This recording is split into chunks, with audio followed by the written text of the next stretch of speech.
Hello, my name is Justin Thacker, and I pastor Praise Assembly of God Church in Rumford, Maine. President Kennedy said at his inaugural address in 1961, "Ask not what the country can do for you, ask what you can do for the country." I believe this quote also pertains to Christians serving and being involved in politics. Should Christians be involved in politics? Absolutely. It's safe to say this question has been debated by many people with several different opinions over the past 54 years. Some argue separation of church and state.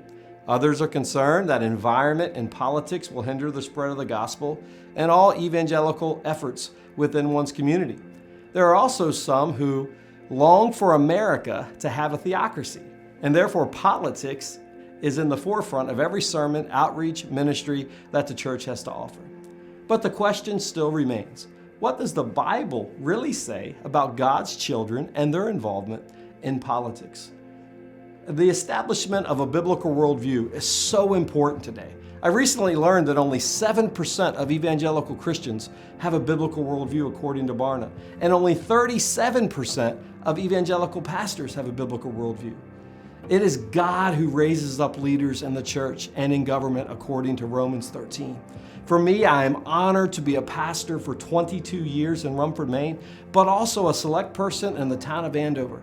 I have the honor of being part of both of God's perspectives, raising up ministers of the gospel and raising up ministers of government.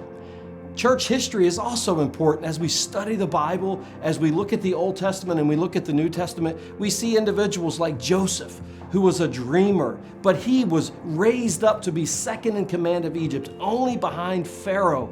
Joseph was a man that God used to do something great during that amazing time in the history of Israel. Second, Daniel, my personal favorite, who was a prophet to King Nebuchadnezzar, King Belteshazzar, but would become a governor under King Darius of the Persians and the Medes, as well as Cyrus the Great. And then Jesus himself, who is Savior, servant, but he's the King. And the scripture says in Isaiah that all government will be placed upon his shoulder.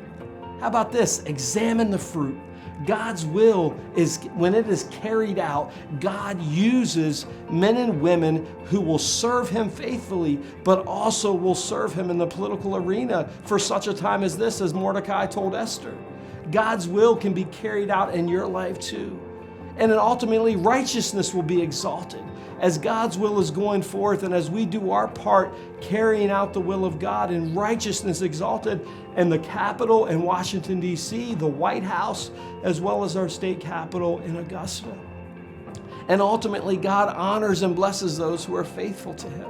I encourage you today to consider getting involved in politics and be a modern day Daniel, be a modern day Esther, and watch God honor you as you are faithful to him for such a time as this.